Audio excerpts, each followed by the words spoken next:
हमारे चैनल को सब्सक्राइब कर ऐसी और वीडियोस देखें। मैं गॉब्लिन स्लेयर नहीं हूँ। C26 elite squad.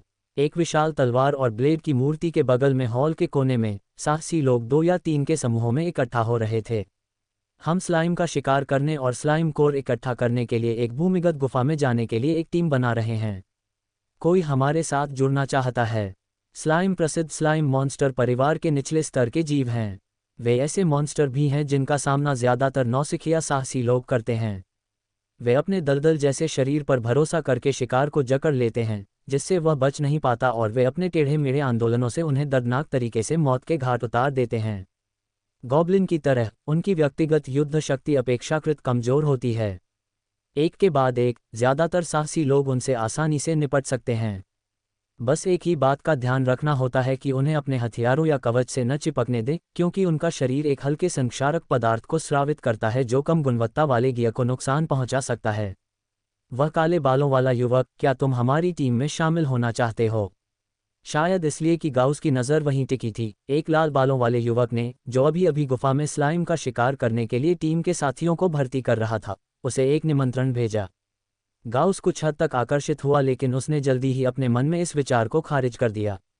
नौसिखिया साहसी लोगों के लिए जंगल की भूमिगत गुफाएं बहुत खतरनाक हैं। कौन जानता है कि अंदर बेहद खतरनाक मॉन्स्टर छिपे हो सकते हैं।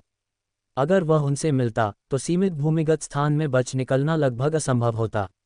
माफ़ करना, गाउस ने सिर हिलाया और निमंत्रण को अस्वीकार कर दिया। अरे युवक, क्या तुम तलवारबाज हो? क्या तुम हमारे दल में शामिल होना चाहते हो? हमें चार्ज करने के लिए बस एक अग्रिम पंक्ति के योद्धा की कमी है। जल्द ही एक और साहसी उसके पास आया। शायद गाउस की कमर से लटकी हुई छड़ी को देखकर उसे तलवारबाज समझ रहा था, इसलिए उसने उसे सक्रिय रूप से आमंत्रित किया। मैं तलवारबाज नहीं हूँ, मैं एक जादूगर का शिष्य हूँ। एक जादूगर का शिष्य वह होता है जो जादूगर के पेशे की ओर काम कर रहा होता है। लेकिन अगर गाउस खुद को जादूगर कहता तो भी दूसरे उसे एक औपचारिक पेशेवर नहीं मानते। पेशेवर स्तर के साहसी लोग सभी दूसरी मंजिल पर होते हैं। बहुत कम ही लोग पहली मंजिल पर रहते हैं और लापरवाही से इस तरह की जगहों पर भर्ती करने आते हैं। इसके अलावा कई निम्न स्तरीय शिष्य साहसी लोग खुद को योद्धा, रेंजर, दुष्ट और इसी तरह से कहना पसंद करते हैं। हालांकि गाउस ने शिष्य शब्द जोड़ा, लेकिन जादूगर शब्द ने कई साहसी लोगों का ध्यान खींचा। एक के बाद एक उन्होंने उसकी ओर अपनी नज़रें डालीं। कई जादूगर शिष्यों के पास अक्सर अपने निश्चित साहसी दल होते हैं। यहाँ तक कि फ्रीलांसरों को भी जल्दी से अपेक्षाकृत एलीट दलों में शामिल कर लिया जाता है। निम्न स्तरीय साहसी लोगों में जादूगरों, पुजारियों और तांत्रिकों जैसे शिष्यों की संख्या कम होती है, जबकि औपचारिक पेशेवरों में प्रत्येक वर्ग का अनुपात अपेक्षाकृत संतुलित होता है। ये समझना आसान है। योद्धाओं, रेंजरों और दुष्टों की तुलना में जादूगरों, पुजारियों और तांत्रिकों की प्रवेश बाधाएं अधिक होती हैं।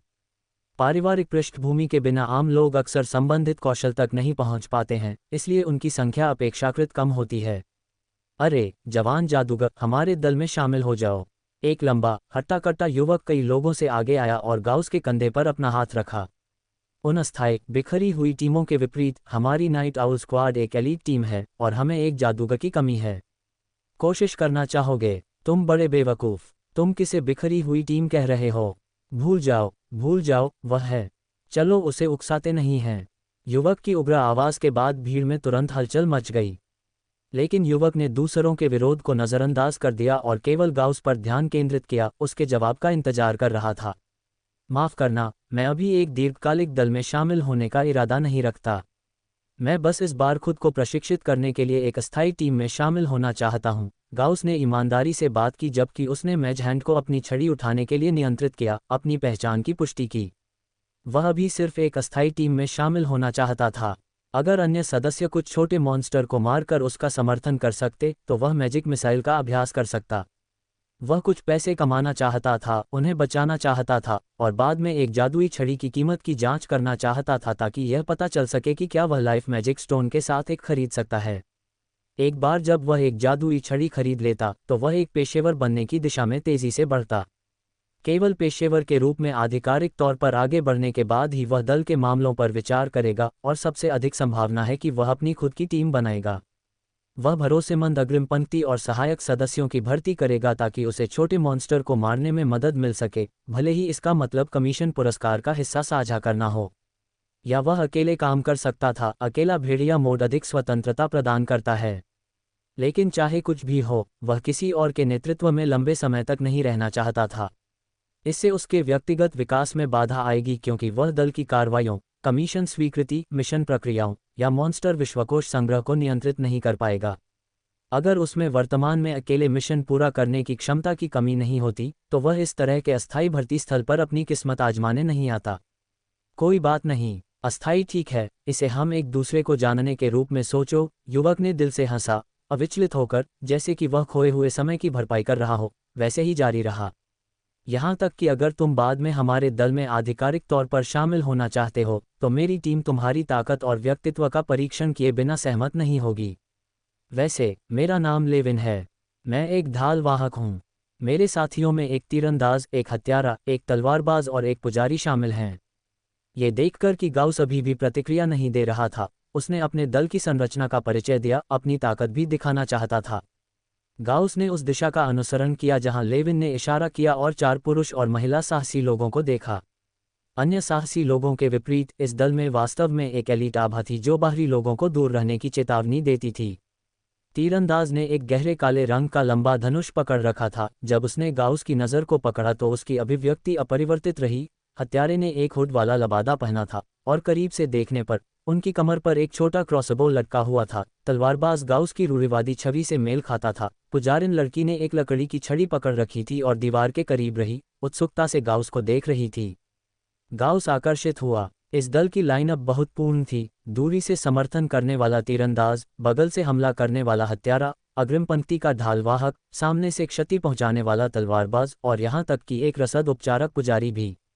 वास्तव में उसके बिना भी वे ज्यादातर निम्न स्तरीय साहसी मिशनों को संभाल सकते थे। आपने कौन से कार्य स्वीकार किए हैं? हालांकि वह आकर्षित था, सतर्क गाउस तुरंत सहमत नहीं हुआ। वह उन मिशनों के बारे में सुनना चाहता था जिन्हें उन्होंने पहले स्वीकार किया था। अगर मिशन अनुपयुक्त या बहुत जोखिम भरे थे तो वह शामिल नहीं होता। उसे चिंता थी कि वे अपनी मजबूत ताकत के कारण केवल बेहद मुश्किल मिशनों को चुन सकते हैं। चिंता मत करो, बस लगभग 15 गॉब्लिन, लेविन ने आत्मविश्वास से अपनी छाती पर थपथपाते हुए कहा। हमारा दल पेशेवर लक्ष्यों की ओर प्रयास करने वाले पूर्व पेशेवरों से बना है। हम कभी भी अपनी क्षमताओं से परे मिशन नहीं लेते हैं। दरअसल इस तरह के मिशन हमारे कौशल को निखारने के लिए दैनिक प्रशिक्षण हैं। हमने इसी तरह के मिशन 1 दर्जन से अधिक बार किए हैं। आराम करो। लेविन ने स्पष्ट रूप से गाउस की रुचि को महसूस किया और अधिक ईमानदारी से बात की। 15 गॉब्लिन प्रबंधनीय लग रहे थे। पिछली बार बच गांव में एक असामान्य व्यक्ति सहित 20 गॉब्लिन थे और वे फिर भी कामयाब रहे। दूसरों के पीछे बुराई किए बिना ये दल स्पष्ट रूप से हेयली की तिकड़ी से एक से अधिक स्तर पर मजबूत था और इसमें अधिक सदस्य थे। अपनी खुद की बहुत बेहतर हुई ताकत के साथ ये पूरा करने के लिए सुरक्षित होना चाहिए। गाउस ने जल्दी से अपने दिमाग में स्थिति का आकलन किया, अपना मन बना लिया और अपना हाथ बढ़ाया। तो चलिए एक सुखद सहयोग करते हैं, कप्तान लेविन। मैं गाउस हूँ। स्वागत है, गाउस। लेविन ने एक उज्ज्वल मुस्कान के साथ उसका हाथ हिलाया। गाउस ने वापस मुस्कुराया। एक शीर्ष स्तरीय धोखेबाज साहसी दल में पहले शामिल होना और कुछ समय के लिए चुपके से विकसित होना एक बुरा विकल्प नहीं था। गाउस को कौशल दक्षता में सुधार करने, पैसे कमाने, तलवारबाजी का अभ्यास करने और मॉन्स्टर विश्वकोश हत्याओं को जमा करने की आवश्यकता थी। लेकिन वह आंख बंद करके मॉन्स्टर का लापरवाही से वध करने के लिए पन्ना 1 में नहीं दौड़ सकता था, वह आत्महत्या होगी। एक अच्छी तरह से गोल दल, यहाँ तक कि एक उपचारक पुजारी के साथ, उसे अस्थायी रूप से विकसित होने और स्तर बढ़ाने के लिए एक स्थिर वातावरण प्रदान कर सकता था। इसके अलावा उसे लगा कि अन्य लोग स्पष्ट दिमाग वाले थे, भले ही वे मजबूत थे, उनका उच्च मुश्किल मिशनों को लेने का कोई इरादा नहीं था। पेशेवर बनने की इच्छा रखने वाले साहसी लोगों के लिए व्यक्तिगत सुरक्षा सुनिश्चित करते हुए सार्थक लेकिन प्रबंधनीय कमीशन लेना सबसे अच्छी गति है।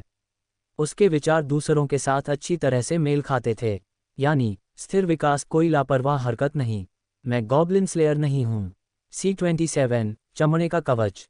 नाइट आउल स्क्वाड के सदस्यों ने, उनके नेता लेविन के अलावा, सभी ने कुछ हद तक ठंडे व्यवहार का प्रदर्शन किया।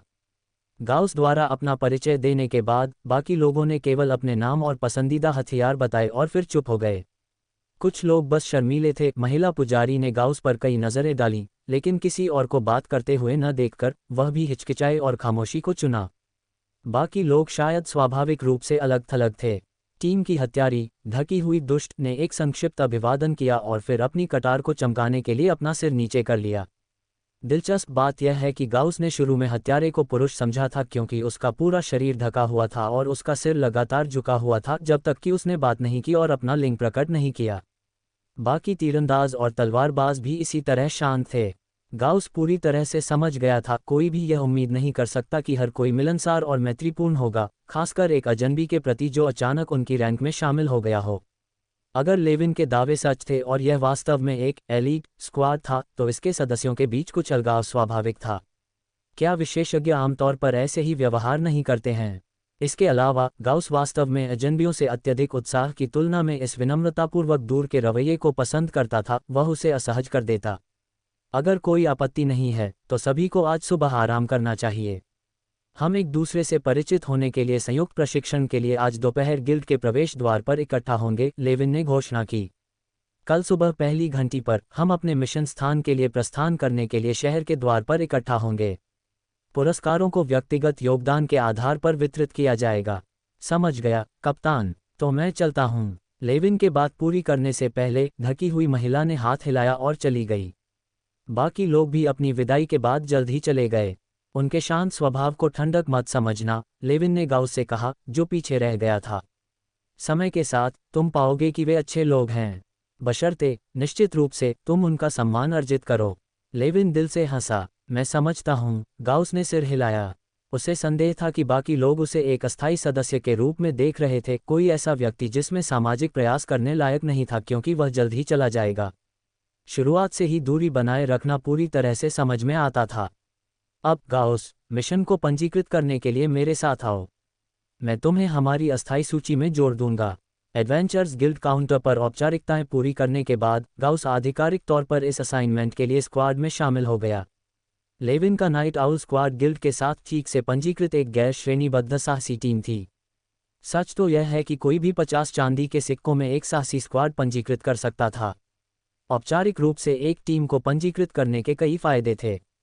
सबसे पहले, कुछ ग्राहक और संगठन कभी कभी विशेष रूप से गिल्ड पंजीकृत टीमों का अनुरोध करते थे जब वे मिशनों को कमीशन करते थे, क्योंकि सुसंगत सदस्यों वाले स्थापित स्क्वाड ने स्वाभाविक रूप से समान व्यक्तिगत कौशल वाले अस्थायी समूहों की तुलना में बेहतर समन्वय और युद्ध प्रभावशीलता का प्रदर्शन किया।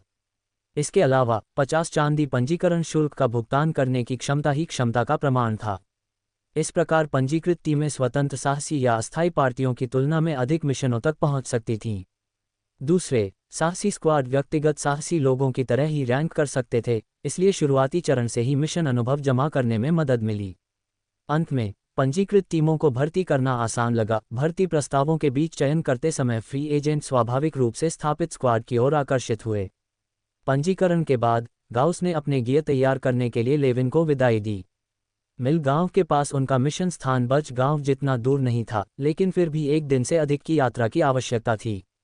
आगमन पर आवश्यक तैयारियों को ध्यान में रखते हुए खुफिया जानकारी इकट्ठा करना, संभावित युद्ध, लूटपाट, आराम की अवधि और वापसी यात्रा, उन्हें ग्रॉक टाउन लौटने से पहले कम 3 दिनों की आवश्यकता होगी।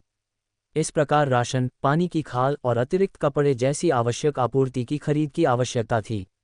शहर में बुनियादी चीजें इकट्ठा करते समय गाउस ने कुछ विचार के बाद चमड़े का कवच खरीदने का फैसला किया। उसे आखिरकार इसकी आवश्यकता होगी। हालांकि 15 चांदी पर कुछ हद तक महंगा था, लेकिन इसने कपड़े के कवच की तुलना में काफ़ी बेहतर सुरक्षा प्रदान की जबकि समान हल्कापन और लचीलापन बनाए रखा। उसने पहले जो सेकंड हैंड कपड़े का कवच पहना था उसे दुकानदार ने 50 तांबे में वापस खरीद लिया था, एक चांदी से एक तेज मूल्यह्रास जो उसने मूल रूप से भुगतान किया था। इसके बावजूद कि उसने इसे केवल एक बार ठीक से इस्तेमाल किया था, उस पहले गॉब्लिन घात को छोड़कर। दुकान से निकलते हुए गाउस को यह संदेह करने में मदद नहीं मिली कि तिरछी आंखों वाला मुस्कुराता हुआ मालिक बस उसी कपड़े के कवच को फिर से तैयार करेगा और एक चांदी में फिर से बेच देगा।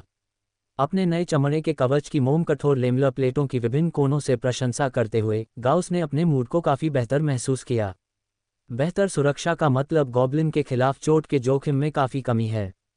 उसने यह मानने से इनकार कर दिया कि उसकी प्रेरणा का हिस्सा दोपहर के प्रशिक्षण के दौरान गंदे, सेकंड हैंड कपड़े के कवच में अच्छी तरह से सुसज्जित साथियों के साथ खड़े होकर खुद को शर्मिंदा नहीं करना था। नहीं, ये खरीद और इसे होना ही था पूरी तरह से व्यवहारिक। दोपहर का उद्घाटन टीम प्रशिक्षण शहर के बाहर की सफाई में हमेशा की तरह हुआ। जब भी नए सदस्य शामिल होते थे तो ऐसे सत्र मानक होते थे। यहाँ तक कि आमतौर पर कर्तव्यनिष्ठ स्क्वाड नेता नियमित अभ्यास करते थे।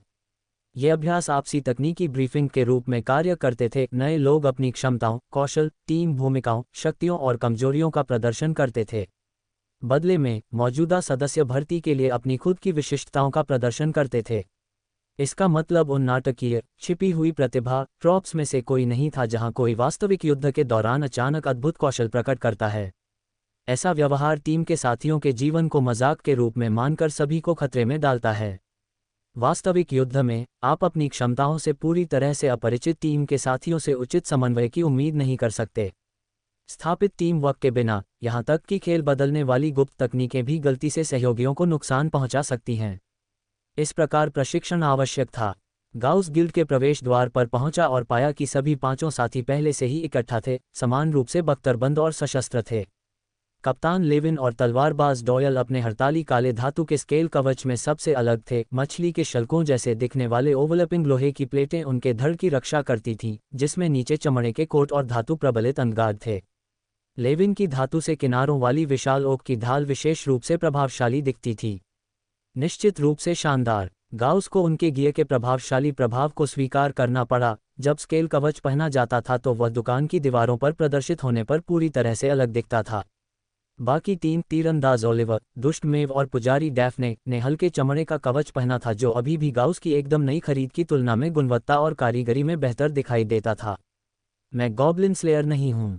C28 मैजिक वांड की जानकारी। अपने साथियों के शानदार सुरक्षात्मक गियर को देखकर गाउस ने राहत की सांस ली।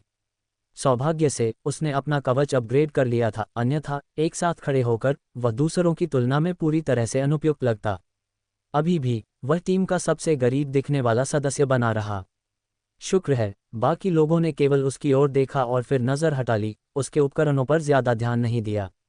क्या वे उसे नीचा देख रहे थे, बस परवाह नहीं करते थे, या घूरने के लिए बहुत विनम्र थे? शायद उपरोक्त सभी अस्पष्ट था। एक जादूगर होने के बावजूद गाउस की अज्ञात क्षमताओं का मतलब था कि ये अनुभवी निम्न स्तरीय साहसी लोग उसके साथ अलग तरह से व्यवहार नहीं करेंगे। कई साहसी लोगों के लिए उनका सम्मान अर्जित करने का एकमात्र तरीका बेहतर ताकत का प्रदर्शन करना था। गाउस को यह स्वीकार करना पड़ा कि एक नौसिखिया साहसी के रूप में जिसने केवल एक मिशन पूरा किया था, भले ही वह मिशन अत्यधिक लाभदायक रहा हो, वह अभी भी इन अनुभवी निम्न स्तरीय साहसी लोगों से धन के मामले में बहुत पीछे था। बेशक इसमें उसके कपड़ों के नीचे उसकी गर्दन के चारों ओर लटके हुए लाइफ मैजिक स्टोन को बाहर रखा गया था। अगर उसे गिना जाता तो वह वास्तव में समूह में सबसे अमीर हो सकता था। फिर से ये कहना मुश्किल था, उनमें से कोई अमीर दूसरी पीढ़ी का उत्तराधिकारी हो सकता था, और गाउस में अपने साथियों के गियर का मूल्यांकन करने की विशेषज्ञता की कमी थी। एक और अर्थ में उसके साथियों का धन उसके पक्ष में काम करता था। उनके द्वारा धोखा दिए जाने की संभावना कुछ हद तक कम हो गई थी। इसका मतलब यह नहीं था कि अमीर लोग खलनायक नहीं हो सकते थे या उनके पास उच्च नैतिक मानक थे। इसका मतलब सिर्फ इतना था कि नियमों को तोड़ने के लिए उन्हें लुभाने की कीमत अधिक होगी। कम से कम वे मिशन के दौरान मामूली लाभ के लिए परेशानी पैदा करने की संभावना नहीं रखते थे। हर कोई यहाँ है, तो चलिए संयुक्त प्रशिक्षण के लिए चलते हैं, लेविन ने घोषणा की, अपनी बड़ी ढाल को अपनी पीठ पर लादते हुए। समूह शहर से बाहर चला गया। रास्ते में उन्होंने कस्बों के लोगों से उत्सुक नजरें आकर्षित कीं। हालांकि उनके उपकरण और आभा सच्चे पेशेवरों से तुलना नहीं कर सकते थे, निम्न स्तरीय साहसी लोगों में वे एलीट थे। उनके विविध गियर और सिंक्रोनाइज्ड आंदोलनों ने सहज रूप से साधारण लोगों से सम्मान और सतर्कता का मिश्रण आकर्षित किया, जिन्होंने स्वचालित रूप से एक रास्ता साफ कर दिया। इस तरह की एक अच्छी तरह से सुसज्जित साहसी टीम अगर नुकसान पहुंचाने का चुनाव करती तो आम लोगों को आसानी से हरा सकती थी। शहर छोड़ने और कुछ दूरी तय करने के बाद गाउस ने चुपचाप अपने साथियों का निरीक्षण किया। उसे एहसास हुआ कि लेविन अपनी टीम को एक एलीट स्क्वाड कहते हुए डींग नहीं मार रहा था। बाकी लोग भी सिर्फ दिखावे के लिए नहीं थे। उदाहरण के लिए लेविन को लें, धातु के स्केल कवच में पहने हुए और एक भारी ओक ढाल ले जाते हुए, फिर भी वह आश्चर्यजनक रूप से हल्केपन के साथ चला गया, जो काफी ताकत और सहनशक्ति का प्रदर्शन करता था। मांस समृद्ध आहार से माध्यमिक शारीरिक विकास से गुजरने के बाद और संविधान में 6 अंक तक पहुंचने के बाद गाउस खुद बहुत मजबूत हो गया था। यहाँ तक कि अगर वह अपने उन्नत शरीर विज्ञान के अनुकूल नहीं हुआ था तो भी वह अब कमज़ोर होने से बहुत दूर था। यही कारण था कि उसे गिल्ड भर्ती क्षेत्र में एक तलवारबाज के लिए गलती की गई थी। फिर भी इसके बावजूद उसने अभी भी कच्ची शारीरिकता में लेविन से कमतर महसूस किया। उसने अनुमान लगाया कि अगर लेविन के पास एक स्टेटस पैनल था तो उसकी ताकत और संविधान दोनों 6 अंक पर होंगे, मजबूत संस्करणों पर। तलवारबाज डॉयल के पास भी अच्छी ताकत और सहनशक्ति थी, हालांकि लेविन से बिल्कुल मेल नहीं खाती थी। उनकी बनावट अलग थी। लेविन 190 सेमी से अधिक लंबा था जबकि डॉयल सिर्फ 180 सेमी से अधिक था। जहां तक तीरंदाज ओलिवर, दुष्टमेव और पुजारी डैफ्ने की बात है, हालांकि उनके वर्गों में से कोई भी ताकत केंद्रित नहीं था, उनकी सहनशक्ति भी प्रभावशाली थी। उन्होंने लंबी पैदल यात्रा के बाद थकान के कोई लक्षण नहीं दिखाए, यहाँ तक कि डैफ्ने, जो सबसे नाजुक दिखती थी, ने भी एक हल्की, स्थिर गति बनाए रखी। इस एहसास ने तुरंत गाउस को विनम्र बना दिया, जो अपनी तेजी से वृद्धि पर कुछ हद तक गर्व महसूस कर रहा था। दुनिया मजबूत व्यक्तियों से भरी हुई थी। हालांकि लेविन अपनी टीम को एक एलीट स्क्वाड पर जोर देता रहा, तथ्य ये था, वे अभी भी एक गैर श्रेणीबद्ध साहसी टीम थे। फिर भी हर सदस्य असाधारण था, जिसमें कोई स्पष्ट कमजोरी नहीं थी। अनुभवी साहसी लोग हमेशा अपनी कमियों को दूर करने के लिए काम करते थे, असली पेशेवर और भी अधिक दुर्जय होंगे। इन विचारों को एक तरफ धकेलते हुए गाउस पुजारी डैफ्ने के साथ चला गया। उसके हाथ में पौधे आधारित छड़ी को घूरते हुए उसने हिचकिचाया और फिर अंत में पूछा, डैफ्ने, क्या वह छड़ी एक जादुई छड़ी है? डैफ्ने, जो दृश्यों का आनंद ले रही थी, उसके अचानक सवाल से चौंक गई लग रही थी। माफ करना, तुमने क्या कहा? गाउस ने खुद को दोहराया। ओह नहीं, ये सिर्फ दिव्य शक्ति को प्रसारित करने के लिए अच्छी लकड़ी है। यह मुझे मंत्र डालने में मदद करती है, लेकिन यह एक सच्ची छड़ी या वाण नहीं है। बस आधार सामग्री है, डैफ्ने ने स्पष्ट रूप से समझाया। ये खुलापन ही कारण था कि गाउस ने पूछा था। उसने महसूस किया कि लेविन के बाद डैफ्ने समूह में सबसे ज्यादा मिलनसार थी। वास्तव में उसने पहले उसकी ओर अपनी सूक्ष्म जिज्ञासा देखी थी, शायद इसलिए कि वे दोनों जादू आधारित वर्ग थे जिससे प्राकृतिक संबंध बनता था। मैं अभी भी इस लकड़ी के अनुकूल हो रहा हूँ। एक बार जब ये हो जाएगा, मैं इसे उपयुक्त विशेषताओं के एक उपयुक्त जादुई पत्थर के साथ फिट करूंगा, फिर इसे पेशेवर रूप से एक उचित छड़ी में तैयार करूंगा। यह विधि सबसे अच्छी अनुकूलता पैदा करती है, डैफ्ने ने कहा। एक पहले से बनी हुई छड़ी खरीदने से बेहतर है। मैं अब एक लाइफ मैजिक स्टोन के लिए बचत कर रहा हूँ, लेकिन सबसे सस्ता भी 2.5 सोने के सिक्के का है। ओह, गाउस का दिल एक पल के लिए रुक गया। उसके कपड़ों के नीचे उसकी गर्दन के खिलाफ एक लाइफ मैजिक स्टोन लटका हुआ था। 2.5 सोने के सिक्के। दुकानदार ग्रोम का 2 सोने का अनुमान कम था, समझ में आता है, पेशेवर सर्किट से उसके वर्षों दूर रहने के कारण। आइटम मूल्यों का गलत अनुमान लगाना सामान्य था। क्या हुआ? डैफ्ने ने उसकी लंबी चुप्पी को देखते हुए पूछा। कुछ नहीं, गाउस ने इसे हिला दिया। वह निश्चित रूप से अपना रहस्य नहीं बताएगा। सबसे पहले, वे अभी मिले थे, धन को निजी रखना बुनियादी सावधानी थी। दूसरे, इसे प्रकट करने से कोई लाभ नहीं हुआ। क्या उसे एक एहसान के लिए डैफ्ने को इसे सस्ता बेचना चाहिए? उसके पास एक छड़ी की कमी थी, लेकिन उसे भी एक वाण की आवश्यकता थी। एक वाण ने मंत्रवादियों के लिए जो अंतर किया वह बहुत बड़ा था। डैफ्ने के स्वर से एक वाण का मुख्य घटक एक उपयुक्त रूप से समायोजित जादुई पत्थर प्रतीत होता था। भले ही उसके भविष्य के वाण को लाइफ मैजिक स्टोन की आवश्यकता न हो, उसे उसकी आवश्यकता वाले एक के लिए व्यापार करना काम कर सकता है। सामान्य ज्ञान ने गाउस को बताया कि सोने के लिए जादुई पत्थरों का आदान प्रदान अक्षम था। सीधे तौर पर वस्तु विनिमय करने से बिचौलिए के निशान से बचा जा सकेगा। इसका मतलब है कि जब तक सही व्यापार भागीदार नहीं मिल जाता, तब तक उसे केवल आधार सामग्री और क्राफ्टिंग शुल्क के लिए धन की आवश्यकता होती थी। जैसे ही गाउस डैफ्ने से सामग्री की कीमतों के बारे में पूछने वाला था, वे प्रशिक्षण स्थल पर पहुंचे, जिससे उसे अपने प्रश्नों को दूसरे समय के लिए टालने के लिए मजबूर होना पड़ा। C29 दिल की धड़कन। संयुक्त अभ्यास का पहला कदम स्वाभाविक रूप से गाउस के साथ शुरू हुआ। सभी की नज़रें सहज रूप से उस पर केंद्रित हो गईं। मैं अब जिस जादू का प्रदर्शन करूंगा वह मैज हैंड है। मैज हैंड। गाउस के विचार सुचारू रूप से चले। वह मैज हैंड को कास्ट करने में काफ़ी कुशल था। उसके सामने जादुई ऊर्जा मुड़कर एक अदृश्य जादुई हाथ बन गई। पुजारी डैफ्ने को छोड़कर बाकी लोग गाउस के सामने ऊर्जा प्रवाह में बदलाव को वास्तव में महसूस नहीं कर सके। लेकिन गाउस के जादू का नाम बोलने के बाद उन सभी ने कुछ अकथनीय रूप से अजीब महसूस किया। शायद यह उनकी तथाकथित छठी इंद्री थी। चूंकि बाकी लोग मैज हैंड को नहीं देख सकते थे, गाउस ने इसे अपनी छड़ी को उठाने और प्रभाव दिखाने के लिए हवा में लहराने के लिए नियंत्रित किया। ये काफ़ी कमज़ोर लगता है, डॉयल, तलवारबाज ने ज़्यादा सोचे बिना टिप्पणी की। उसका फैसला पूरी तरह से उसकी सामान्य तलवार चलाने की ताकत पर आधारित था। स्वाभाविक रूप से उसे स्लैश नर्म और शक्तिहीन लगा। बाकी लोगों ने अलग अलग भाव दिखाए। केवल लेविन की आंखें मैज हैंड को देखकर चमक उठीं। नहीं नहीं, यह एक बहुत शक्तिशाली जादू है, वह अपनी प्रशंसा किए बिना नहीं रह सका। इस तरह की पूरी तरह से अलग राय सुनकर डॉयल ने लेविन को एक हैरान कर देने वाला रूप दिया। ये हमें जाल का पता लगाने और दूर से जाल और तंत्र को ट्रिगर करने में मदद कर सकता है जिसे मेव ने सेट किया है।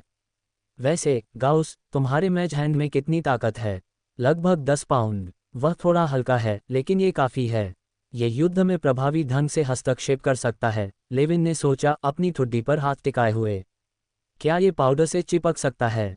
मुझे लगता है कि हाँ, गाउस ने जवाब दिया, जिसे उसने विशेष रूप से कोशिश नहीं की थी और वह निश्चित था। उसने मैज हैंड को वापस अपने सामने नियंत्रित किया, नीचे झुका, कुछ मिट्टी और धूल पकड़ी और इसे ध्यान से मैज हैंड पर छिड़का। धूल ने जल्दी से मैज हैंड की सतह पर एक पतली परत को ढक लिया। हालांकि गाउस को लगा कि वह इसे कभी भी कंपन से हटा सकता है, ये वास्तव में चिपक सकता था। ये वास्तव में एक हाथ है। ओलिवर, शांत तीरंदाज, उत्सुक था और हवा में दिखाई देने वाले हाथ को करीब से देखने के लिए झुक गया। हालांकि वे सभी पहले कुछ हद तक जादू के संपर्क में थे, लेकिन करीब से अवलोकन दुर्लभ था। ये बहुत बढ़िया है, लेविन ने अचानक तालियां बजाईं। मेव, बाद में गाउस को अपना विशेष रूप से तैयार किया गया जहर पाउडर देना। बाकी लोग लेविन का मतलब समझ गए। एक एक करके उनके भावों ने अचानक ज्ञान दिखाया। अगर जहर पाउडर और मैज हैंड को मिला दिया जाए तो भले ही यह मैज हैंड के आकार को प्रकट करता हो, जब तक इसे ठीक से नियंत्रित किया जाता है, इसे मॉन्स्टर के कमजोर स्थानों जैसे उनकी आंखों पर लगाने या छिड़कने से तुरंत नकारात्मक प्रभाव और नियंत्रण हो सकता है। कम से कम यह उनकी युद्ध क्षमता को कमजोर कर देगा। कुछ खराब बचाव वाले मॉन्स्टर के खिलाफ एक जहर लेपित कटार के लिए 10 पाउंड की ताकत भी उनके बचाव को तोड़ने के लिए पर्याप्त होगी। हम बाद में मैज हैंड के प्रभाव के आधार पर गाउस के साथ सहयोग करने के विशिष्ट तरीकों के बारे में सोच सकते हैं।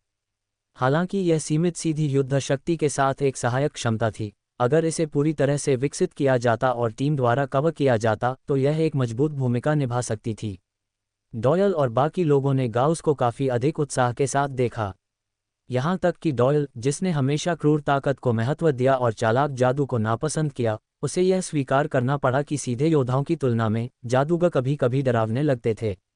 कम से कम वह निश्चित रूप से युद्ध के दौरान अचानक आसमान से गिरने वाले जहर पाउडर से अंधा नहीं होना चाहता था या एक छिपी हुई कटार से पीठ में वार नहीं करना चाहता था। और लड़ाई के दौरान इतनी सारी चीज़ों पर कौन ध्यान दे सकता था? ये सोचते हुए गाउस की ओर उसकी नज़र में अनैच्छिक रूप से भय का संकेत था। जादूगर वास्तव में चालाक और भयानक लोग थे। ठीक है, गाउस का कौशल प्रदर्शन समाप्त हो गया है।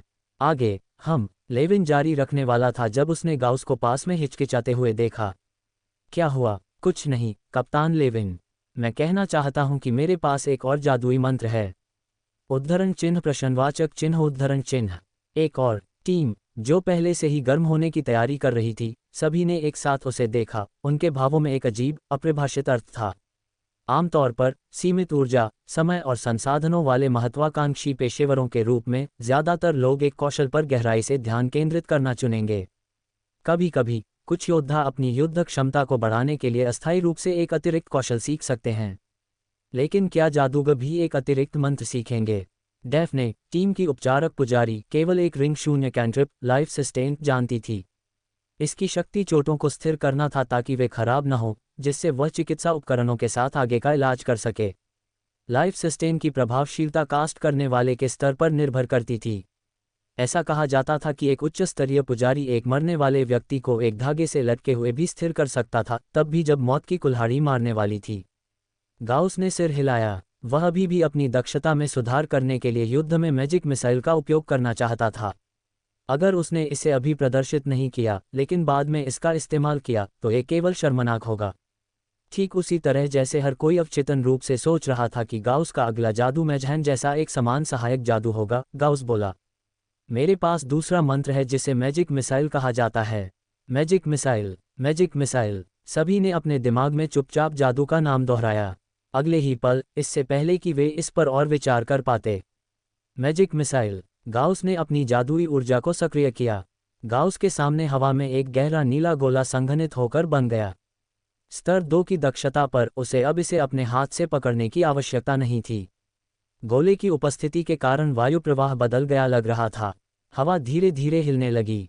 थोड़ी दूरी बनाए रखना सुनिश्चित करें, शक्ति थोड़ी मजबूत हो सकती है। गाउस ने थोड़े विचलित हुए साथियों को याद दिलाया और पुष्टि की कि वे एक सुरक्षित दूरी पर चले गए थे। उसने अपने दिमाग को कास्टिंग लक्ष्य पर केंद्रित किया, बहुत दूर एक खाली मैदान का एक पैच। फिर अगले ही पल में मैजिक मिसाइल लॉन्च हो गया। धूम! एक विचार के साथ ये लगातार तेज हुआ, जल्दी से अधिकतम गति तक पहुंच गया। इस गति के कारण मैजिक मिसाइल हवा में एक चमकदार प्रकाश किरण छोड़ते हुए चला गया।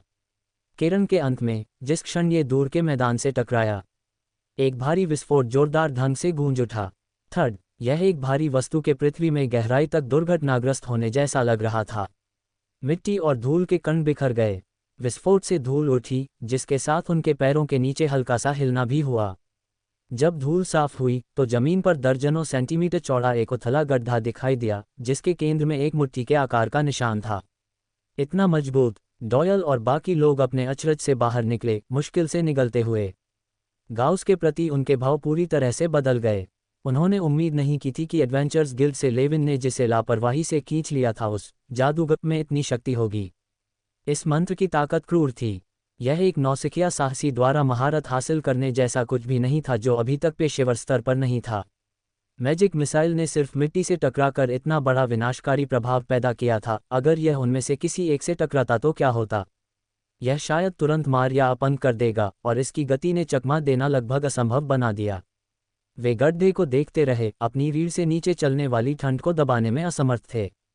यह आपकी कहानी का 30वां अध्याय है। गाउस द्वारा अपने कौशल, खासकर मैजिक मिसाइल, का प्रदर्शन करने के बाद दूसरों का उसके प्रति रवैया बेहद कम समय में सूक्ष्म रूप से बदल गया। हालांकि किसी ने इसे खुलकर नहीं कहा, लेकिन गाउस को देखते समय उनकी नज़रें एक अतिरिक्त गंभीरता लिए हुए थीं। बाद के व्यक्तिगत प्रदर्शनों और टीम की सामरिक अभ्यासों के दौरान सभी ने अतिरिक्त प्रयास किया। ऐसा लगा जैसे गाउस द्वारा एक अच्छा उदाहरण स्थापित करने के बाद हर कोई अपनी क्षमताओं को कम आंकने से डर रहा था और खुद को साबित करने के लिए पूरा जोर लगा रहा था। टीम की गतिशीलता में बदलाव को महसूस करते हुए गाउस ने सिर हिलाया और आह भरे बिना नहीं रह सका। वास्तव में, किसी भी दुनिया में मजबूत का हमेशा सम्मान किया जाता है। भले ही मजबूत मौन रहे, टीम इसके कारण उनकी आवाज़ को नज़रअंदाज नहीं करेगी।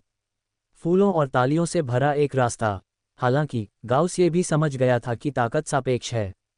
मैजिक मिसाइल की जबरदस्त विनाशकारी शक्ति के साथ वह टीम में घातक हमलों के लिए जिम्मेदार सामरिक कोर की स्थिति को तुरंत संभाल सकता था। ऐसा इसलिए था क्योंकि वह बर्स्ट डैमेज के मामले में दूसरों से कम एक स्तर ऊपर था। लेकिन पेशेवरों के बीच, वह सड़क के किनारे बस एक और कोई नहीं हो सकता है जहां कोई भी लापरवाही से मजबूत हमले कर सकता है। एक रैंकलेस मैच शिष्य द्वारा कास्ट किया गया उसका रिंग एक मंत्र शायद एक पेशेवर के रिंग शून्य कैंट्रिप की शक्ति से भी मेल नहीं खाएगा। इसके अलावा वह पहले केवल एक पूर्ण शक्ति वाला मैजिक मिसाइल का उपयोग कर सकता था, जबकि पेशेवर और भी कम मन की खपत के साथ रिंग शून्य मंत्रों को कास्ट कर सकते थे। दूसरे शब्दों में, उसका अंतिम कदम बस एक पेशेवर का मूल हमला था।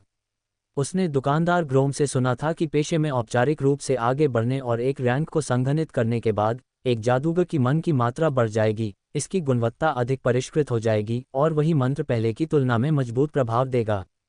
एक बार जब वह पेशेवर दायरे में कदम रखेगा तो वह संभवतः अब की तरह कम समय में 2 कमजोर संस्करणों या एक पूर्ण शक्ति वाले मिसाइल तक सीमित रहने के बजाय उन्नत मैजिक मिसाइलों का अधिक बार उपयोग करने में सक्षम होगा। वह गाउस, अब से सामने का हिस्सा मेरे लिए छोड़ दो, मैं तुम्हारे लिए दुश्मनों को रोकने में मदद कर सकता हूँ। लेविन ने ड्रिल खत्म होने के बाद भी गाउस के चारों ओर इकट्ठा हुए कुछ लोगों को देखा और राहत की सांस ली। दरअसल, उसके पास एक विशेष क्षमता थी जिसका उसने कभी दूसरों से उल्लेख नहीं किया था, एक रहस्यमय अंतर्ज्ञान जिसने उसकी जान कई बार बचाई थी। उस सुबह साहसी के हॉल में गाउस के पास से गुजरते समय उसने अचानक एक अवर्णनीय हलचल महसूस की। भीड़ के बीच उसे एक क्रेन की तरह खड़े होने के बारे में कुछ असाधारण महसूस किया। तो ये गाउस के जादूगर होने की बात स्वीकार करने के बाद नहीं था कि लेविन ने उससे संपर्क करने का चुनाव किया, बल्कि उससे पहले। गाउस की विशिष्टता को पहले ही पहचान लिया था। यही कारण था कि उसने तुरंत उसे भर्ती करने का इरादा दिखाया, भले ही उसने या उसके टीम के सदस्यों ने पहले नए सदस्यों को जोड़ने पर विचार नहीं किया था। इसने ये भी बताया कि कुछ सदस्य गाउस के प्रति ठंडे क्यों थे। उनका रवैया शायद लेविन द्वारा बिना किसी पूर्व चर्चा के अचानक किसी को लाने से उत्पन्न हुआ था, जिससे स्वाभाविक रूप से अंदर ही अंदर दूसरों को असहज महसूस हुआ। वह अपने साथियों को कारण नहीं बता सका, लेकिन अब गाउस द्वारा साधारण निम्न स्तरीय साहसी लोगों से अधिक ताकत का प्रदर्शन करने और अन्य सदस्यों की मान्यता को आसानी से प्राप्त करने के साथ लेविन को कुछ हद तक राहत महसूस हुई। कम से कम परिणाम अच्छा था। एकमात्र शेष चुनौती ये थी कि गाउस को औपचारिक रूप से टीम में कैसे भर्ती किया जाए। ईमानदारी से, दिन के ज़्यादातर समय बातचीत करने के बाद लेविन गाउस के कुछ विचारों को स्पष्ट रूप से समझ सकता था। और सच कहूँ तो ये लड़का वास्तव में सबसे अलग थलग हो सकता है, क्योंकि शुरू से अंत तक, चाहे डॉयल की प्रारंभिक ठंडक का सामना करना पड़ा हो या वर्तमान मित्रता का, गाउस ने अपने चेहरे पर वही हल्की मुस्कान बनाए रखी। मानो उसके साथी कैसा भी व्यवहार करें, वह सब कुछ स्वीकार कर सकता है। लेकिन ठीक यही रवैया अलगाव की स्थिति को दर्शाता था। ... अगली सुबह जल्दी, डोंग डोंग घंटियों की मधुर ध्वनि ने ग्ररॉक टाउन को जगा दिया। तुम आज इतनी जल्दी उठ गए? लॉबी में सोफिया ने उत्सुकता से गाउस को नीचे आते हुए देखा। एक मिशन मिला है, टीम के साथ योजना बनाई है। निकलने से पहले गाउस ने अपने उपकरण और पैक की फिर से जांच की। केवल ये पुष्टि करने के बाद कि कुछ भी गायब नहीं था, वह बाहर निकला। सोफिया, मैं जा रहा हूँ। शायद कुछ दिनों तक वापस नहीं आऊँगा। सुरक्षित यात्रा, अपने मिशन पर सावधान रहना। सोफिया ने गाउस को जाते हुए देखा। वह पहले से ही जानती थी कि उसने आधिकारिक तौर पर एक साहसी बनना शुरू कर दिया था। उसके फैसले ने उसे कुछ हद तक चिंतित कर दिया। साहसिक कार्य एक खतरनाक काम था। ये बताना मुश्किल था कि घर से दूर यह युवा कब जंगल में मर सकता है। अगर दुर्भाग्य आ जाता है तो शायद उसके अलावा इस असंबद्ध सराय मालिक को कभी भी उसकी किस्मत का पता नहीं चलेगा। इस विचार ने उसे कुछ हद तक दुखी और चिंतित महसूस कराया। लेकिन इस युवा के जीवन के चुनावों में हस्तक्षेप करने के लिए उसके पास कोई पद नहीं था। भले ही वह सहमत न हो, वह केवल आशीर्वाद दे सकती थी। हालांकि वह बता सकती थी कि हाल ही में गाउस की शारीरिक स्थिति और मानसिक स्थिति में सुधार हो रहा था, यहाँ तक कि दिन प्रतिदिन ध्यान देने योग्य रूप से बदल रहा था, पिछले साल से पूरी तरह से अलग था। शायद लिटिल गाउस को जीवन में अपना सच्चा उद्देश्य मिल गया है। सड़क पर कुछ मांस के पाई खरीदकर उसने शहर के निकास की ओर चलते हुए खाया। शुभ प्रभात, पीछे से तलवारबाज डॉयल की आवाज़ आई। शुभ प्रभात, क्या कुछ झटकेदार चाहते हो? नहीं धन्यवाद, मेरे पास ताजे मांस के पाई हैं, गाउस ने बड़े बड़े निवालों के बीच जवाब दिया। शहर के निकास तक पहुंचने से पहले उसने दूर से सड़क के किनारे लंबे लेविन को देखा, जो एक फ्लैटबेड गाड़ी खींचने वाले घोड़े के बगल में खड़ा था। डॉयल ने स्वाभाविक रूप से अपना पैक, कवच और हथियार गाड़ी पर रख दिए। यह क्या है? गाउस ने पलक झपकाए। हमारी टीम की पैकहाउस गाड़ी। गाउस, अपना गियर भी यहाँ रखो, लेविन ने उसे हाथ हिलाकर बुलाया। तो गाउस ने भी अपना पैक और चमड़े का कवच गाड़ी पर रख दिया। लेविन की बड़ी ढाल, स्केल कवच, डॉयल की बड़ी तलवार और कवच, साथ ही खाना पकाने के बर्तन, भोजन, टेंट और अन्य आपूर्ति सभी लोड हो गईं। काफ़ी अच्छी तरह से तैयार, गाउस ने निजी तौर पर सोचा। लेकिन प्रतिबिंबित करने पर यह समझ में आया, उनके समूह में 6 लोगों के साथ कम सूचना पर सवारी करने के लिए उपयुक्त व्यापारी कारवां ढूंढना मुश्किल होगा। भले ही उन्हें यात्रा के लिए एक मिल जाए, तो लौटने का क्या? घोड़ों के बिना लेविन और डॉयल कितने भी मजबूत क्यों न हो, वे भारी कवच पहनकर जंगल में एक पूरे दिन की यात्रा नहीं कर सकते थे। शायद यही कारण है कि नाइट आउल स्क्वाड ने विशेष रूप से एक पैकहाउस गाड़ी को बनाए रखा। हालांकि क्या इसे खरीदा गया था या किराए पर लिया गया था, यह अस्पष्ट रहा। कुछ ही देर में बाकी लोग बैठक बिंदु पर पहुंचे। सभी ने अपना बोझ गाड़ी पर उतार दिया। ये पुष्टि करने के बाद कि कोई भी कर्मी या आपूर्ति गायब नहीं थी, लेविन ने संकेत दिया और समूह ग्ररॉक टाउन से हल्के ढंग से यात्रा करते हुए रवाना हुआ। चर चर, जमीन पर लकड़ी के पहियों के चलने की आवाज़ उनकी व्यवस्थित प्रगति के साथ थी। जो लोग थक जाते थे वे कभी कभी गाड़ी पर आराम करने के लिए बारी बारी से आते थे। कुल मिलाकर अनुभव गाउस ने जो कल्पना की थी उससे कहीं बेहतर था। मुझे भी बाद में एक घोड़ा लेना चाहिए, मैं अपना खुद का गियर और भविष्य के टीम के सदस्यों का सामान ले जा सकता हूं, गाउस ने सोचा। पिछली बार जब वह लूट के साथ बच गांव से वापस आया था तो वह लगभग थकान से गिर गया था। पहले तो ये ठीक था, लेकिन 1 या 2 घंटे के बाद उसे पछतावा हुआ। विभिन्न बैग और ट्राफियों को ढोना, हर खिंचाव पर रुकना और आराम करना, अन्यथा पूरी तरह से खर्च हो जाता। अंततः फटे हुए पैरों के साथ ग्ररॉक टाउन लौटने में उसे 2 दिन से अधिक का समय लगा। और यह अपने संविधान को 6 तक बढ़ाने के बाद था। अब हल्के ढंग से यात्रा करना पूरी तरह से अलग अनुभव जैसा लगा। पूरी यात्रा के दौरान गाउस ने महसूस किया कि वह लगातार लेविन से साहसिक ज्ञान को अवशोषित कर रहा था। साहसिक कार्य उसके पिछले जीवन के खेलों की तरह नहीं था जहां तुम सीधे मिशन स्थानों पर टेलीपोर्ट करते थे। वास्तविकता में निम्न स्तरीय साहसी लोग ज्यादातर समय सड़क पर बिताते थे, जिससे तैयारी महत्वपूर्ण हो जाती थी। बेशक उच्च रैंक वाले पेशेवर अलग तरह से काम कर सकते हैं, लेकिन गाउस अभी उस स्तर पर नहीं था। वह चुपचाप ताकत जमा करते हुए और बढ़ते हुए पोषक तत्वों को लगातार अवशोषित कर रहा था। जिसकी बात करें तो उसने पहले ही डैफ्ने से बुनियादी वान सामग्री की कीमतों के बारे में पूछताछ कर ली थी, जो उम्मीद से कहीं अधिक महंगी थी। सामग्री की गुणवत्ता अलग अलग थी, जिसमें होली, एल्डर, बिजली से मारा गया लकड़ी, आड़ू, नागफनी आदि शामिल थे। हर शाखा का उपयोग नहीं किया जा सकता था, केवल मनचालन के लिए उपयुक्त दुर्लभ खंडों को प्रसंस्करण के लिए चुना गया था। इसलिए कीमतें 70 चांदी के सिक्कों से शुरू हुई। कुछ प्रीमियम सामग्री की कीमत जादुई पत्थर के कोर से भी अधिक थी, जो 10 सोने के सिक्कों से अधिक थी। यह आपकी कहानी का 31वां अध्याय है। मेवा अपने लबादे में लिपटी हुई पेड़ों की छाया से उभरी और हल्के कदमों से लौट आए। पूरी प्रक्रिया लगभग मौन थी। जासूसी की स्थिति कैसी है? नाइट आउल स्क्वाड के सदस्यों ने उसकी ओर अपनी नजरें घुमाईं। ये रही। मेवा ने अपनी छाती से एक पीला भूरा चर्मपत्र का टुकड़ा निकाला। उसने उसे समूह से घिरी एक चट्टान पर फैला दिया। कागज पर साधारण प्रतीक, निशान और हस्तलिखित नोट थे। ये टीम में एक दुष्ट शिष्य होने का फायदा था। वह एक हत्यारे और एक जासूस दोनों के रूप में काम करती थी। जबकि दुष्ट सीधे मुकाबले में कई पेशों से मेल नहीं खा सकते थे और एक टीम में उनकी भूमिका नगण्य लग सकती थी। विभिन्न अन्य क्षेत्रों में उनकी विशेषज्ञता अन्य वर्गों द्वारा अद्वितीय थी। उदाहरण के लिए, उन्होंने विभिन्न छिपाने और चुपके तकनीकों में महारत हासिल की थी। विशेष इलाकों में उनकी हल्की बनावट और एथलेटिक क्षमताओं ने उन्हें आसानी से चढ़ने, खोजने, दुश्मनों की जासूसी करने, जाल को निष्क्रिय करने और स्थापित करने, ताले खोलने और बहुत कुछ करने की अनुमति दी। लड़ाई में क्रूर ताकत पर भरोसा करने के बजाय उन्होंने दुश्मन के कमजोर बिंदुओं पर सटीक वार करने के लिए योजनाओं को तैयार करना पसंद किया। ये कहा जा सकता है कि यह बहुत विशिष्ट विशेषताओं वाला एक पेशा था। भले ही मेवा केवल एक दुष्ट शिष्य थी, लेकिन उसके चुपके कौशल वर्तमान में टीम के लिए अपरिहार्य थे। नक्शे पर वापस लौटते हैं। मेवा ने टीम को उस जानकारी के बारे में बताना शुरू किया जो उसने अभी अभी इकट्ठा की थी। कागज को मोटे तौर पर लगभग 1 दर्जन वर्गों में विभाजित किया गया था। प्रत्येक वर्ग एक इमारत का प्रतिनिधित्व करता था। उनका मिशन स्थान एक परित्यक्त गांव के खंडहर थे। जर्जर दीवारें और मलबा किसी तरह गॉब्लिन के एक छोटे समूह का घर बन गया था। चूंकि ये खंडहर पास के मिल गांव के अपेक्षाकृत करीब थे, इसलिए ग्रामीणों ने एडवेंचर्स गिल्ड में एक अनुरोध पोस्ट किया था। भले ही हरे चमड़ी वाले जीवों ने अभी तक बस्ती को धमकाया नहीं था, संभावित खतरे को बढ़ने से पहले खत्म करने के लिए। गॉब्लिन की संख्या 15 से 22 के बीच है। कुछ इमारतों के अंदर छिपे हुए हैं, इसलिए मुझे एक स्पष्ट संख्या नहीं मिल सकी। वे बिखरे हुए हैं। प्रत्येक इमारत पर सटीक संख्याएं अंकित हैं। अधिकांश पत्थर के भाले, लकड़ी के डंडे, लकड़ी की ढाल और स्टील के ब्लेड से लैस हैं। 4 गॉब्लिन धनुष का उपयोग कर रहे हैं। मेवा ने सरल नक्शे का संदर्भ देते हुए संक्षेप में अपनी जानकारी दी।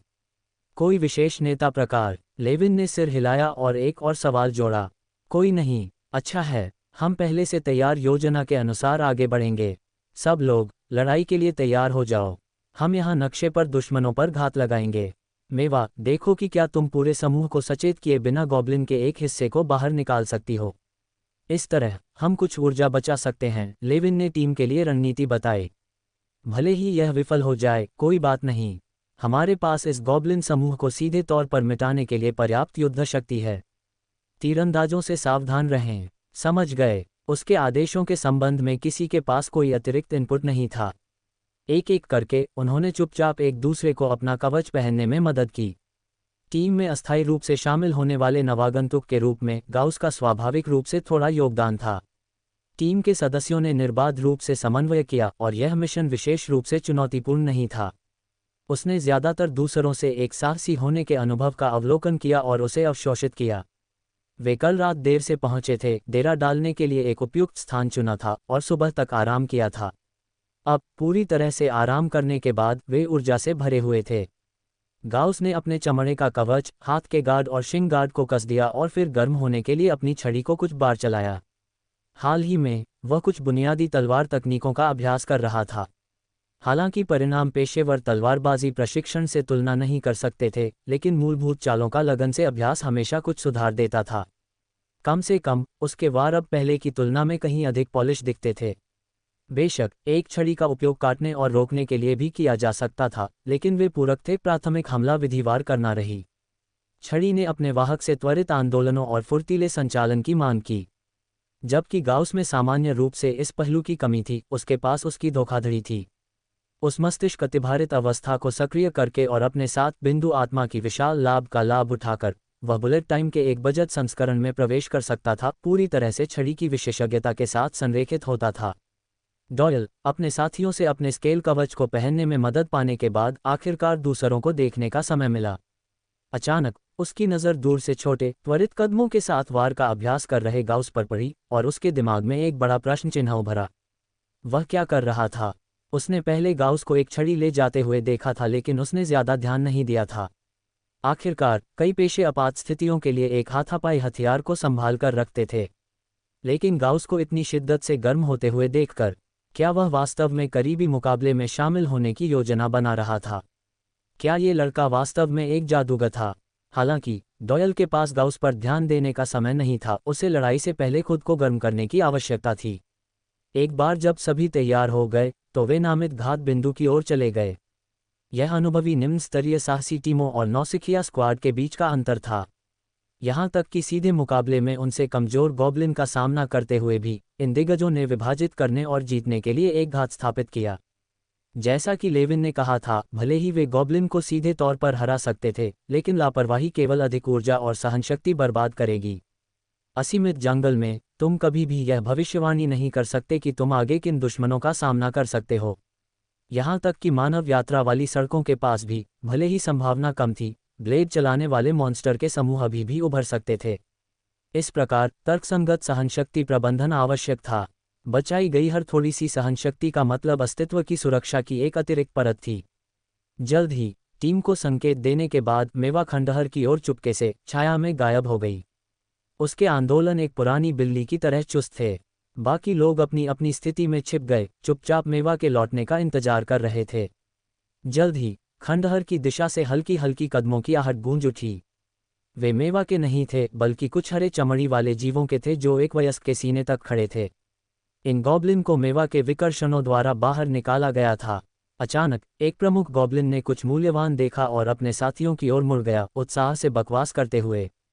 आगे की सफाई में एक पेड़ के नीचे एक खून बह रहा ग्रे खरगोश पड़ा था, जो मौत के खिलाफ एक व्यर्थ संघर्ष में अपने पैर मार रहा था।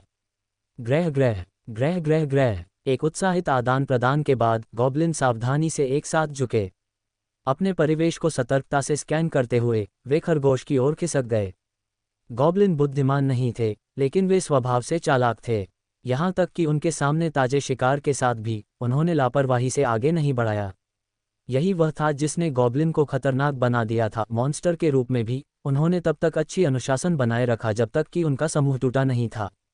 C-32 कुशल समन्वयक गाउस, जो छिपा हुआ था, ने पहले ही चुपचाप मैज हैंड को सक्रिय कर दिया था। गंध के संपर्क की चिंताओं के कारण अन्य टीम के सदस्य अपेक्षाकृत दूर छिपे हुए थे। मैज हैंड की कास्टिंग दूरी की सीमा के कारण केवल गाउस लगभग 10 मीटर के भीतर रहा। हालांकि मेवा ने पहले ही उसे अपने छिपने की जगह को संभालने और उसकी गंध को छिपाने में मदद कर दी थी। इसलिए आ रहे 6 गॉब्लिन ने कुछ भी असामान्य नोटिस नहीं किया। जैसे ही वे ग्रे रैबिट के पास आए, गॉब्लिन में से एक ने सावधानी से ग्रे रैबिट की दिशा में एक पत्थर फेंका। प्लॉप! पत्थर ग्रे रैबिट के बगल में जमीन से टकराया, लेकिन कुछ भी नहीं हुआ। ये देखकर गॉब्लिन काफी आराम से हो गया। एक एक करके उन्होंने अपने परिवेश का अवलोकन किया, ये पुष्टि करते हुए कि कई मीटर के भीतर कोई अन्य प्राणी पास में नहीं था। फिर उत्सुकता से पेड़ के नीचे आ गए। सबसे बड़े गॉब्लिन नेता ने दोनों हाथों से ग्रे रैबिट को पकड़ा। उसके चेहरे पर एक उत्साहित फिर भी क्रूर मुस्कान थी। उसके मोटे होंठों से मोटी लार टपक रही थी। अपने पीले पंजों का जोर से उपयोग करके उसने मुश्किल से सांस ले रहे ग्रे रैबिट को मार डाला। वाह! अन्य गॉब्लिन चारों ओर इकट्ठा हो गए। ग्रे रैबिट को पकड़े हुए नेता के चारों ओर उत्साह से ऊपर नीचे कूद रहे थे। लगता है इस मुफ्त भोजन ने उन्हें बहुत खुश कर दिया। आखिरकार गॉब्लिन सर्वाहारी होते हैं और उन्हें हमेशा खाने के लिए मांस नहीं मिलता है। इससे पहले कि वे जश्न मना पाते, क्लाक! एक ट्रिगर किए गए तंत्र की हल्की आवाज गूंज उठी। जिन गॉब्लिन ने इसे सुना उन्होंने आवाज़ की ओर अपना सिर उठाया। उन्होंने जो देखा वह एक बड़ा जाल था जो तेज़ी से खुल रहा था। पकड़ने का जाल मैज हैंड द्वारा ट्रिगर किए गए तंत्र द्वारा जारी किया गया था। किनारों पर भारित मैग्नेट ने इसे तेज़ी से गिरने का कारण बना दिया। पलक झपकते ही ये गॉब्लिन के सिर के ऊपर आ गया। क्या हो रहा था यह महसूस करते हुए गॉब्लिन ने भागने की कोशिश की, लेकिन ये स्पष्ट रूप से बहुत देर हो चुकी थी। एक साथ झुके हुए और भागने में असमर्थ वे सीधे जाल में फंस गए। एक विशेष चुंबकीय लॉकिंग तंत्र के नियंत्रण में एक कसने वाली बोरी की तरह जाल कसकर बंद हो गया। वाह वाह! जाल पर लिपटी हुई लोहे की कीलें उनके शरीर में चुभ गईं, जिससे तुरंत दर्द की चीखें निकलीं। उनके सहज संघर्ष ने जाल को और उलझा दिया, जिसमें और कीलें उनके मांस में घुस गईं, जाल को कस दिया और उन्हें और भी अधिक सुरक्षित रूप से फंसा दिया। साथ ही कीलों पर पहले से लगाया गया जहर असर करने लगा। बस ऐसे ही गाउस, जो सबसे करीब था, सबसे स्पष्ट रूप से देखा। मेवा, दुष्ट शिष्य, ने जो तंत्र बनाया था वह उसकी अपेक्षा से भी बेहतर था। गॉब्लिन का एक समूह जो टीम के लिए कुछ परेशानी का कारण बन सकता था, सीधे तौर पर फंस गया।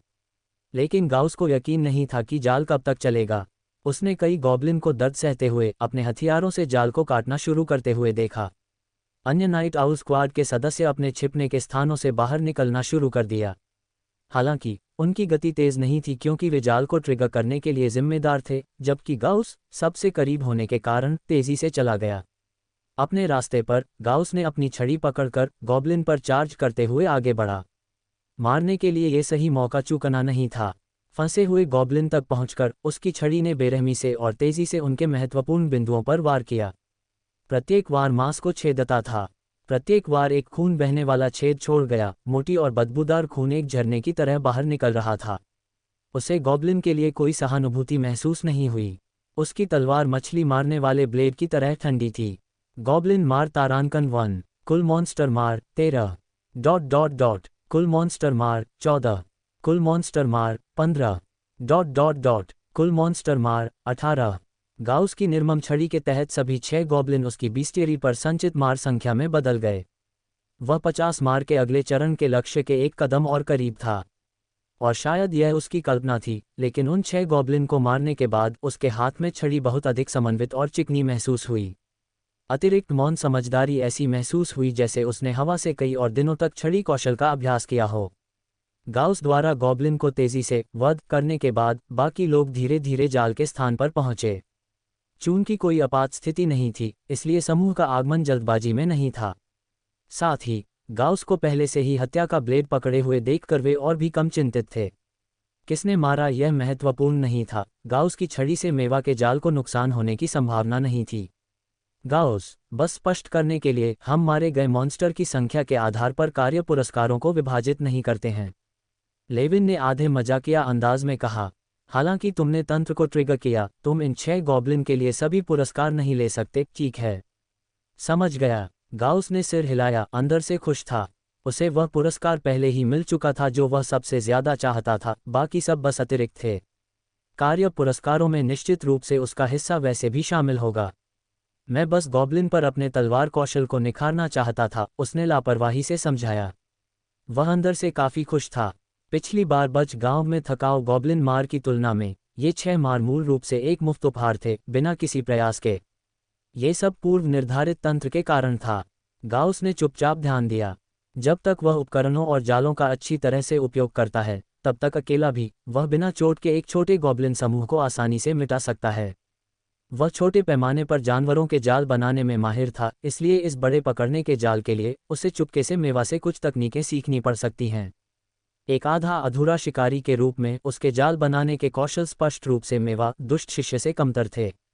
ये सोचते हुए उसे अचानक समझ में आया कि मेवा टीम के साथ अच्छी तरह से क्यों फिट नहीं हुई। दूसरों से बात करने से बचती थी, फिर भी एक अटूट स्थिति रखती थी।